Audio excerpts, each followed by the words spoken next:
Баршаңызға сәлем, каналыма қош келдіңіздер. Бүгін осындай өте оңай, бесыйсыз жасалатын қарапайым пирог жасайтын боламыз.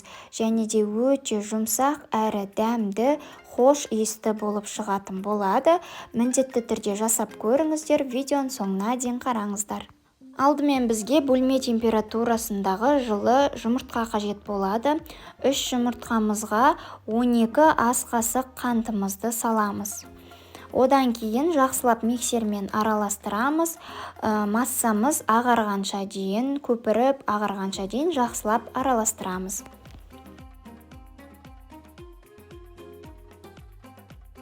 Құрамына салған қантымыз еріп, осындай әппақ бізде масса болуы қажет. Оның үстіне 12 ас қасық сұйық майды құйып, одан кейін кішкентай қасықпен 1 қасық ванильді қантымызды қосамыз, және де 12 ас қасық сүтімізді қосып, тағы да миксермен жақсылап араластырамыз. Бұл жерде ешқандай таразыны қолданбаймыз. Тек қолданып жатқан қасықтарыңыз бірдей 1 қасық болуы қажет, барлық заттарды салып жатқан. Және де үстіне 12 ас қасық ұнымызды салып, тағы да жақсылап араластырамыз. Барлығын араластырып аламыз. Одан кейін 1 кішкентай қасықпен қопсытқышымызды салып араластырамыз. Енді мен лимонный цедраны қостым, үккіштен өткізіп, одан кейін жарты лимонның соғын сығып алып, оны да қостым. Бұл пирогтың ерекшелігі әрі хош иістілігі осы лимонды қосқаннан өте ерекше дәмді, хош иісті болып шығатын болады.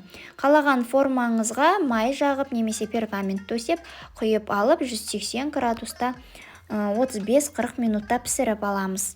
Піскен пирогымызды қалауыңызша сәндесеңіздер болады. Мен вареный сгущенкаға қаймақты араластырып крем жасап алдым.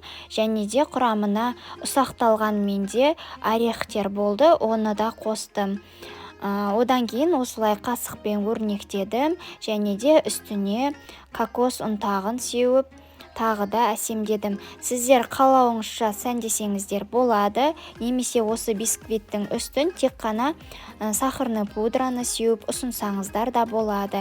Өте дәмді пирог болып шығады. Және де достар, рецептім ұнап жатса лайк басып, каналға міндетті түрде тіркеліп, қоңыраушаны басып қойыңыздар. Күн сайын арнамда жаңа рецепттермен бөлісетін боламын. Ал енді пирогымызды кесіп ұсынамыз.